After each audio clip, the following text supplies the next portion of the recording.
4시간 성경 공부하겠습니다. 성경 말씀 요나 1장 7절입니다. 구약 성경 1287쪽입니다.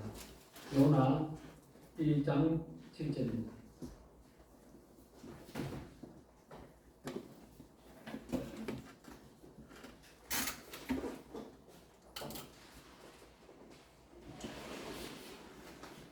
다 같이 한 목소리로 읽겠습니다. 그들이 서로 이르되 자 우리가 제비를 뽑아 이 재앙이 누구로 말미암아 우리에게 임하였나 알아보자 하고 그 제비를 뽑으니 제비가 요나에게 뽑힌지라.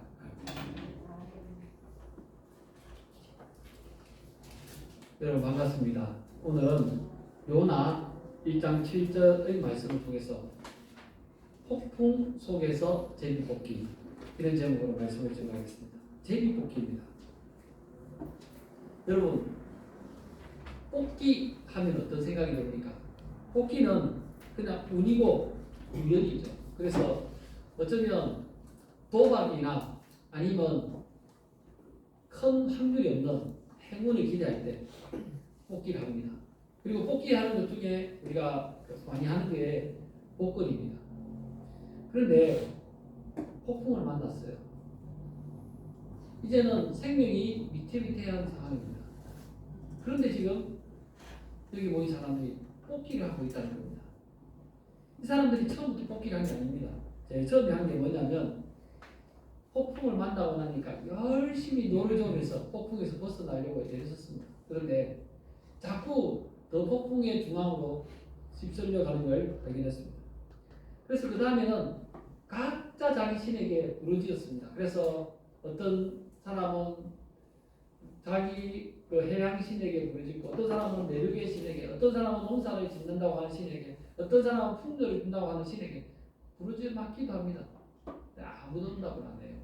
왜냐하면 이 폭풍이 그런 거짓 신들에게서 온 게 아니기 때문에 거짓은 아무리 불러갖고 우상에게 기도해도 응답을 받을 수 없었습니다. 그래서 이제 그 다음에 뭘 했냐면 배에 실어놓은 화물을 버리기 시작합니다. 무역선은 화물을 실어 나가서 돈을 법니다. 그런데 그 화물을 버린다는 것, 컨테이너선이 컨테이너를 실어가지고 왔다 갔다 해야 되는데 너무 위태로우니까 컨테이너를 다 버려가지고 배를 건지기 위해서, 그래서 컨테이너를 버리는 거하고 똑같은 상황입니다. 상상도 할 수 없는 일이죠. 그 시대 사람들에게도 이 화물은 목숨과도 같은데 그래도 목숨을 바꿀 수는 없기 때문에 화물을 하나씩 다 버렸습니다. 화물을 다 버려서 배가 상당히 가벼워졌는데도 여전히 물이 차 들어오고 배가 조금씩 가라앉는 거예요. 그래서 배를 띄우기 위해서 최후의 수단으로 뭘 하냐면 배의 기본 구조물 외에 그 배에는 선실도 있고 또 그 안에 기관실도 있고 여러 가지 기기가 들어가 있지는 않지만 그래도 여러 가지 그 공간들이 나눠져 있었습니다. 그리고 사람들이 생활을 할 수 있는 곳이었어요. 그 생활할 수 있는 것들을 하나씩 뜯어내는 겁니다. 옷장도 뜯어내고 장식장도 뜯어내고 책장도 뜯어내고 다 뜯어내는 거예요. 배의 거주만 남기고 뼈대만 남기고 다 뜯어냅니다. 그래서 그걸 버리는 거예요. 그러면서 조금이라도 배를 띄워서 어떻게든 살아오겠다고 그렇게 뜯어내는 처절한 상황입니다. 그렇게 뜯어냈는데 배가 그래도 까랑고 있는 거예요. 아무리 해도 안 되는 거예요. 그래서 마지막으로 오늘 말씀에 자 우리가 제비를 뽑아 이 재앙이 누구로 말미암아 우리에게 임하였나 알아보자. 이 말은 무슨 말이냐면 지금 우리가 만난 폭풍은 자연적으로 일어난 폭풍이 아니라 어떤 신의 진노에 의해서 내려온 폭풍이고 이건 그 신의 진노를 달리지 않고는 해결할 수 없다는 거예요. 그러니까 도대체 누가 신의 진노를 샀는지 찾아보자 라는 겁니다. 그러면서 제비 뽑기를 하고 있습니다. 물론 이 사람들은 하나님 믿지 않는 사람들이었습니다. 이 사람들은 이방인들이에요. 그런데도 분명히 이건 무엇인가 바다를 다스리는 전능한 존재께서 이 재앙을 내렸으니까 그분이 진노하시게 된 원이 된 사람이 누군가 찾아보자 하고 제비 뽑기를 했어요. 그런데 제비를 뽑았는데 7절 말씀이니까 자 제비를 뽑자 하고 뽑으니까 누가 뽑혔냐면 제비를 뽑으니 요나에게 뽑힌지라. 그래서 제비를 뽑고 제비를 뽑으니 요나에게 뽑혔단 말이 세 번이나 나와요. 한 절 속에. 뽑기를 했는데 뽑기를 당했다는 거예요. 자, 여러분, 이 제비 뽑기 어떻게 생각하십니까? 이게 성경적입니까? 제비 뽑기를 통해서도 하나님 역사합니까? 아니면 이건 전혀 하나님과 상관없는 지극히 인간적인 방법입니까? 어떻게 생각해 보면 제비 뽑기는 지극히 운에 기대하고 우연에 기대고 있는 것 같은데요. 성경은 이 뽑기를 통해서도 정확하게 하나님께서는 자신의 뜻을 드러내시고 역사하신다라는 것을 보여주고 있습니다. 성경을 보면 뽑기를 통해서 하나님 역사하시는 일들이 참 많습니다. 첫째로 인생의 중요한 길들을 할 때, 결정적인 중요한 결정을 할 때, 그때 하나님께 기도하면 하나님께서 그 결정에 대해서 어떻게 해야 되는지 답을 주셨어요. 사사기 20장을 보면은 이스라엘 백성들이 내전이 있었습니다. 베냐민 지파의 기브아라는 지역이 있었는데요. 레위 사람이 베들레헴에 사는 사람이 베들레헴에 첩을 찾으러 갔다가 거기서 에브라임 산지로 가는데 그 가는 여정에 기브아라는 베냐민에 속한 그 지역에 도달해 사로잡아 묵었습니다. 근데 거기 있는 악한 사람들이 그 사람의 첩을 밤에 끄집어내서 강간을 했어요. 그리고 죽였습니다. 그 여자가 그 사람들이 살해당했는지 아니면 계속 괴로움에 나가다 죽었는지 모르지만 아침에 보니까 죽어 있는 거예요.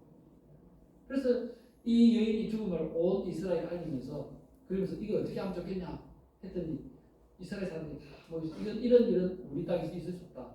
그래서 이걸 가지고 이거는 이들의 책임을 물어야 되겠다. 그 사람들 처음에는 그 악한 짓을 한 사람들 그들만 불러내서 그들을 처형하자 하고 모였어요.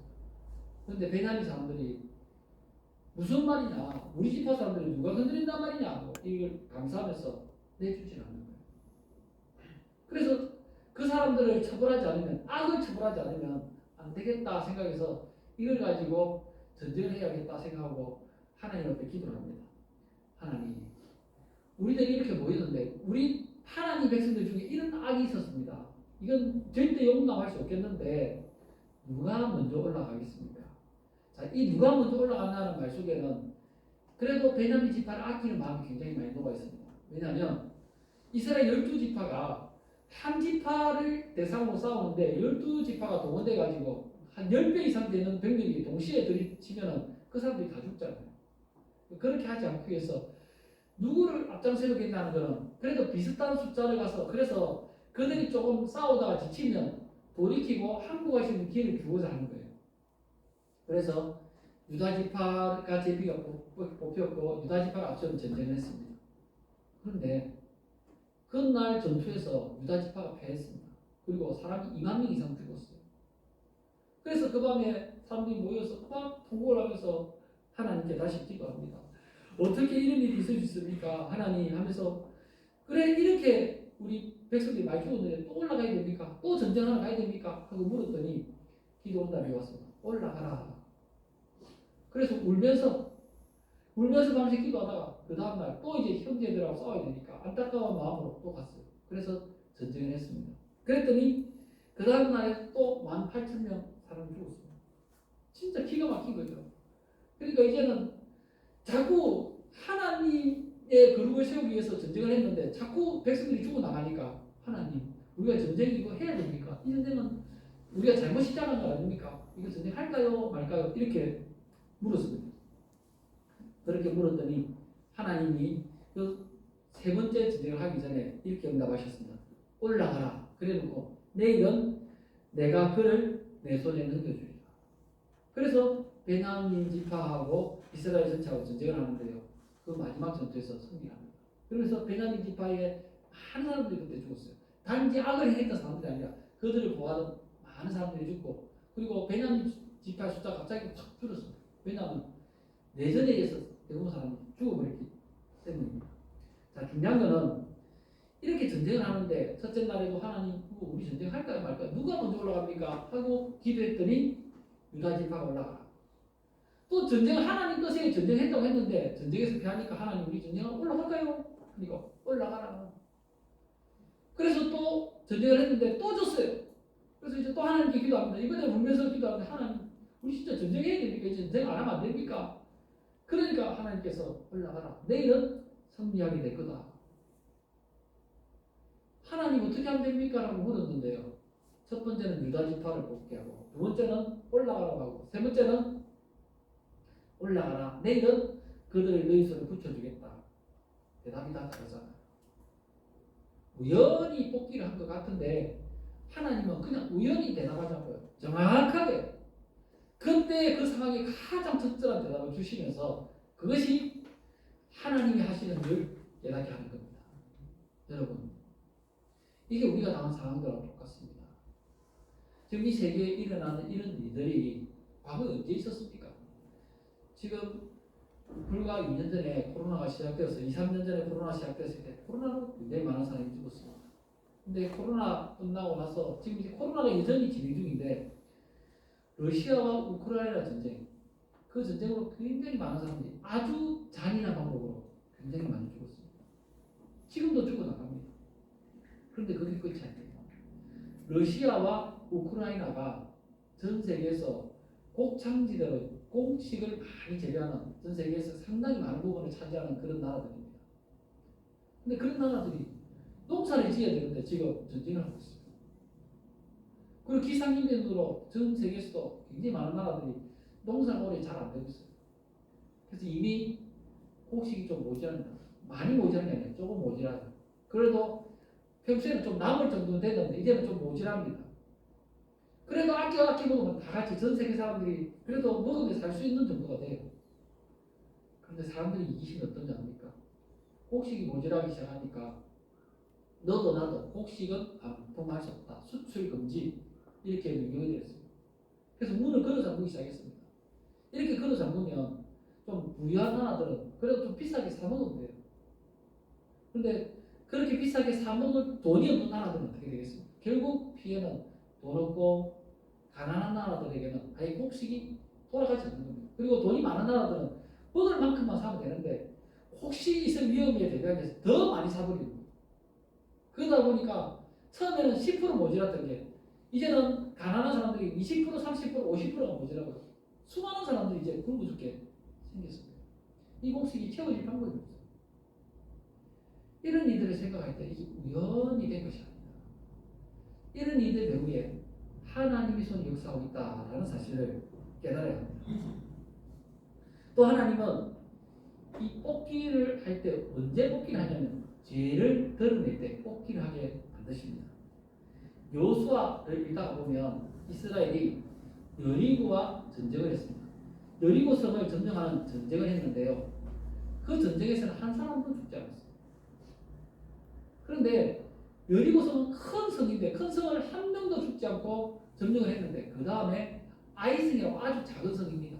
그래서 그 성에는 60만 명이 동원될 필요가 없고 그냥 몇천 명만 가라. 그래서 거기는 그냥 가기만 하면 무조건 승리한다 생각하고 몇천 명 모였어요. 그런데 그 성의 아이성 이름도 작은 성입니다. 그 작은 성 전쟁에서 패배했습니다. 너무 놀라가지고 백성들이 다음에 돌아와 하나님께 통곡하면서 하나님 이게 어떻게 된 겁니까? 하나님 이름으로 나갔는데 이 작은 성에서 우리가 패했습니다 하면서 막 통곡을 하고 있습니다.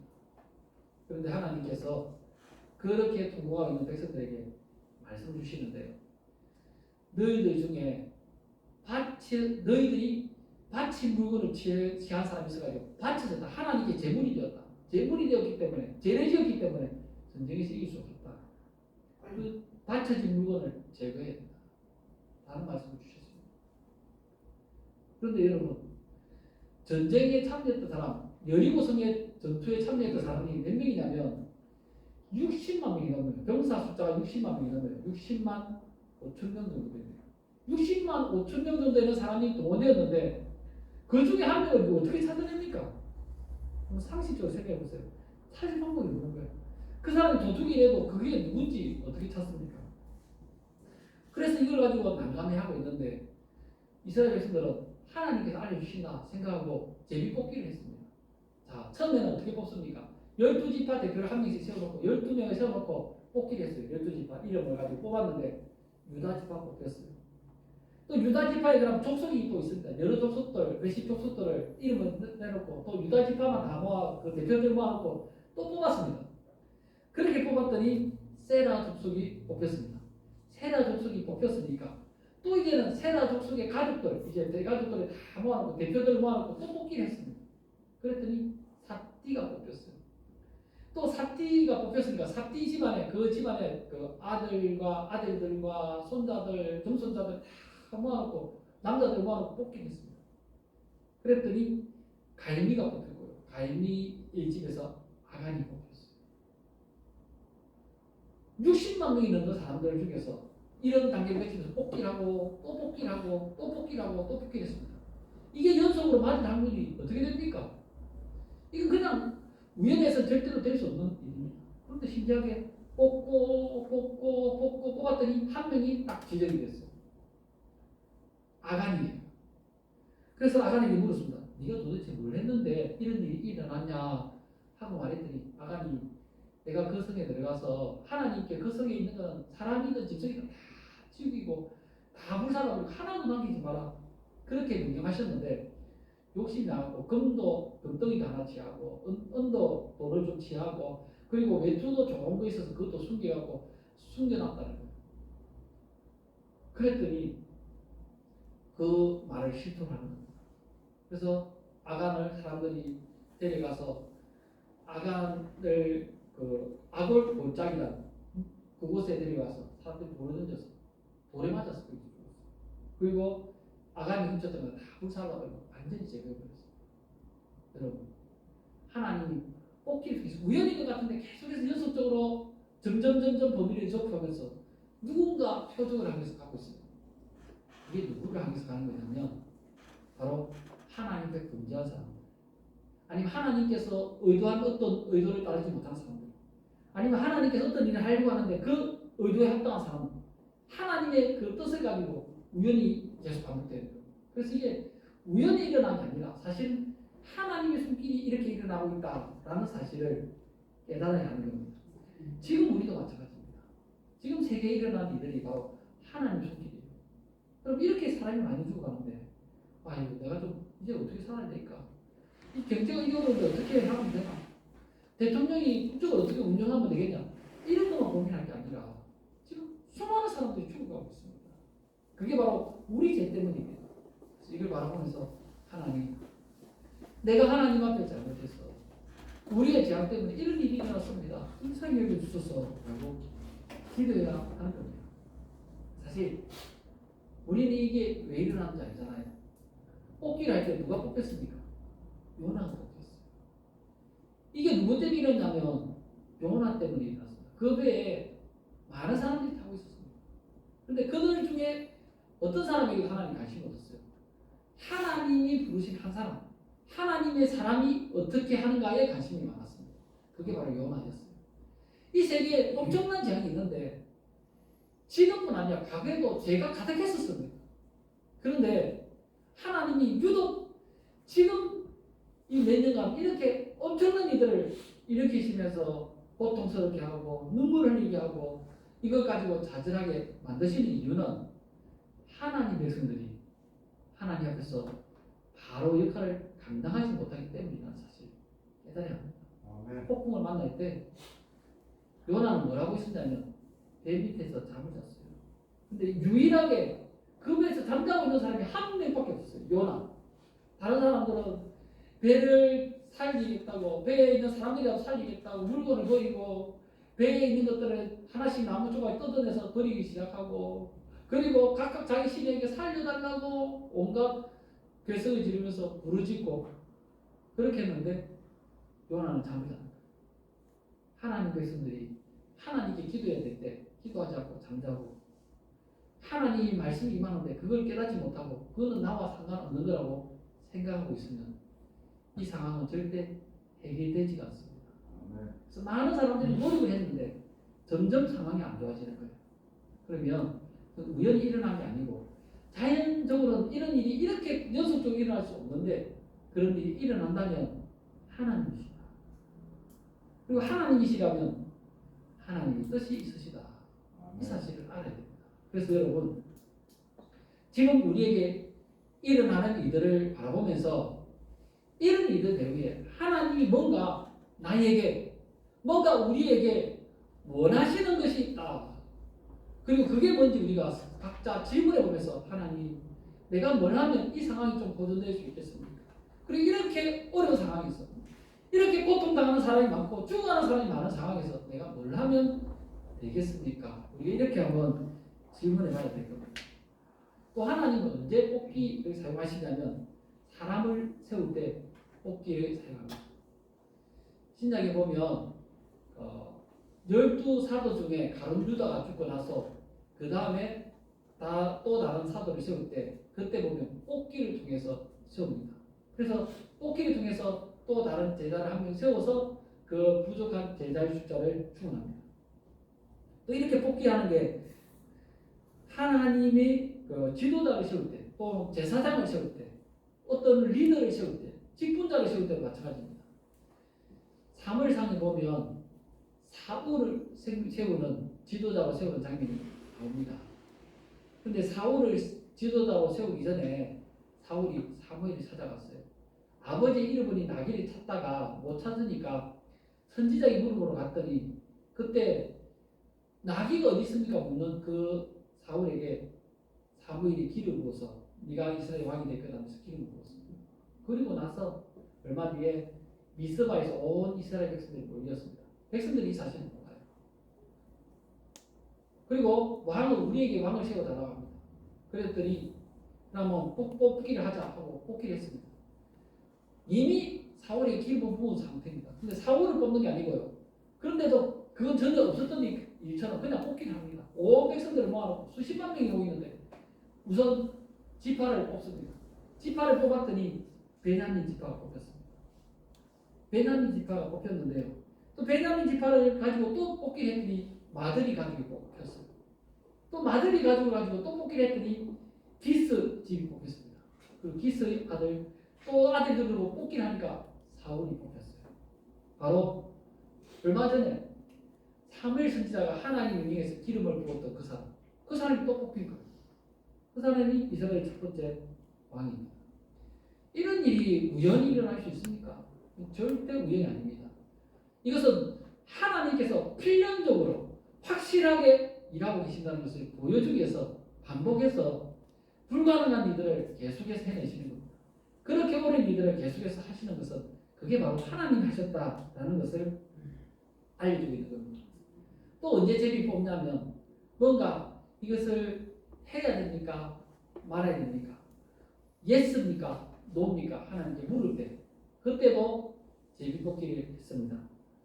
한 번은 다윗이 사울에게 쫓기면서 도망을 다니고 있던 중에 이런 소식이 들었습니다. 도망자로 다닌 지 벌써 몇 년이 되었습니다. 그런데 그일라라는 이스라엘 지역, 블레셋과 이스라엘의 그 접경 지역에 블레셋 사람들이 침략해 왔다는 소식을 들었어요. 소문을 들었습니다. 당연히 왕이 가서 그일라 사람들을 구출해내야 됩니다. 그런데 사울이 다윗을 잡는 데 혈안이 되어 있는데 그일라 사람을 구출하러 가지 않는 거예요. 왜냐하면 그일라 사람을 구출하러 가면 다윗을 잡을 수 없다고 생각하니까 설령 그일라 사람이 죽는다 할지라도 다윗을 잡겠다고 병사들을 배치하고 있는 거예요.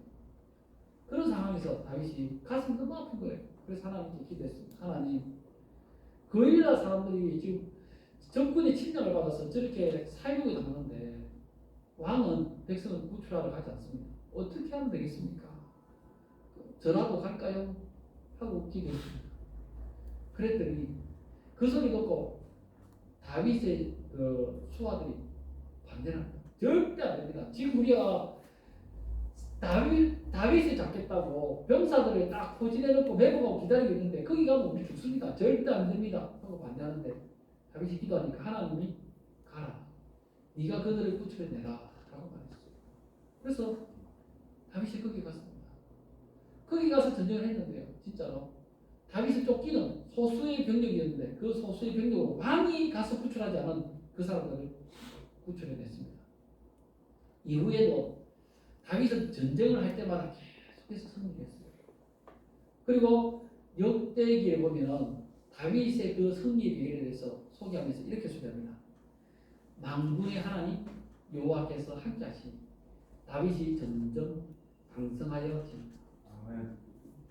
하나님이 함께하시고 다윗이 하나님과 함께했던 비결이 뭐냐면 뭔가 할 때 항상 하나님 어떻게 할까요? 이렇게 물었습니다. 그래서 하나님이 가라 하면 가고요, 가지 마라 하면 안 갔어요. 하나님께서 올라가라 하면 올라가고요, 이번에 기다리라, 돌아서 매복하고 있다가 공격하라 하면 매복해서 공격했습니다. 항상 하나님께 기도했더니 매번 똑같은 답을 주는 게 아니라요, 그냥 하나님 어떻게 할까요? 하나님 이렇게 할까요? 라고 물었는데 하나님은 항상 다른 답들을 주셨어요. 하나님 그 상황에 가장 적절한 대답이 무엇인지 너무나 잘 알고 계시고 계속해서 그런 답을 주시면서 가장 좋은 기도로 다윗을 인도해 주셨어요. 그래서 다윗은 가는 곳마다 전쟁에서 승리하고 또 점점 강하여졌다라고 성경은 기록하고 있습니다. 여러분, 이 상에서 살펴볼 수 있듯이 제비 뽑기는 그냥 제비 뽑는 행위만을 말하는 것이 아닙니다. 제비 뽑기가 하나님 뜻을 물어보는 하나님의 방법인 것입니다. 우리가 제비 뽑기를 하지 않아도 어떤 문제든지 하나님한테 기도하면서 물어볼 수 있습니다. 제비 뽑기 하는 게 결국 하나님 어떻게 할까요? 묻는 거예요. 그래서 우리가 제비 뽑기를 안 해도 하나님 어떻게 할까요? 우연히 일어나는 일 같아도 하나님 어떻게 할까요? 이건 하나님이 하신 일이 아닌지 모르지만 그래도 하나님 이건 어떻게 할까요? 물었는데 하나님이 거기에 대해서 뭔가 답을 주시더라라는 겁니다. 심지어 요나가 탄 배에 제비 뽑기를 하는 사람들, 이 사람들을 가만히 살펴보면 이 사람들 예수 믿는 사람들은 아닙니다. 이스라엘 백성들이 아니에요. 이방인들이, 그들이 섬기는 하나님이 다 달라요. 신들이 다 달라요. 여호와를 섬기는 게 아니라 몰록을 섬기고 또 바알을 섬기고 아세라를 섬기고 온갖 잡신들을 섬기는 사람들입니다. 그런데도 그들이 하나님께 살려달라고 기도하면서 이제는 제비뽑기를 하니까요, 하나님께서 역사하시고 만군의 하나님께서 이방인들의 그 기도에도 역사하시면서 그들을 위해서 하나님 뜻을 드러내 주십니다. 아니 그렇다면 우리가 하나님께 기도할 때 하나님 뜻을 물을 때 어떻게 하실까요? 이방인들이 하나님께 물어도 정확하게 알려주시고 그냥 막연하게 대답하는 게 아니라 구체적으로 어떻게 하라, 어떤 방식으로 해라, 누가 하라, 계속해서 점점 분명하게 답을 알려주시는 하나님이라면 우리가 하나님께 대해서 물을 때도 너는 이 방향으로 가라, 거기서 그 다음에 이쪽으로 가라, 그 다음에 그 아래로 내려가고 그 다음에 이 문을 열고 들어가라, 이렇게 구체적으로 알려주시는 겁니다. 하나님이 모호한 하나님이 아닙니다. 어디로 가는지 알 수 없게 만드는 하나님이 아니고 내비게이션처럼 정확하게 목적지를 가지고 계시고 그 목적지로 우리를 이끌어 주시는 하나님입니다. 그래서 나는 그 목적지가 정확히 어딘지 처음부터 알지는 못하지만 하나님 이끄신 대로 믿고 따라가다 보니까 정확하게 그 자리에 도달하는데 각각 다르게 도착한다는 겁니다. 하나님 우리 한 사람 한 사람에게 계획하신 게 달라요. 그래서 내 옆에 사람이 기도했더니 이렇게 응답 받았으니 나도 그렇게 응답 받는 거 아닙니다. 다 달라요. 하나님이 각자의 계획한 게 다르고 사람들이 기도할 때마다 그들에게 주시는 응답이 다 달랐습니다. 그래서 내 상황은 저들의 상황과 다르고 내 형편은 이 성경의 형편과 다른데 응답해 주시겠나? 응답해 주십니다. 왜냐하면 하나님은 우리 형편을 가장 잘 아시고 그 형편에 대해서 그 상황에 가장 맞게 뽑기의 방법으로 또 기도 응답의 방법으로 역사하시는 하나님이시기 때문입니다.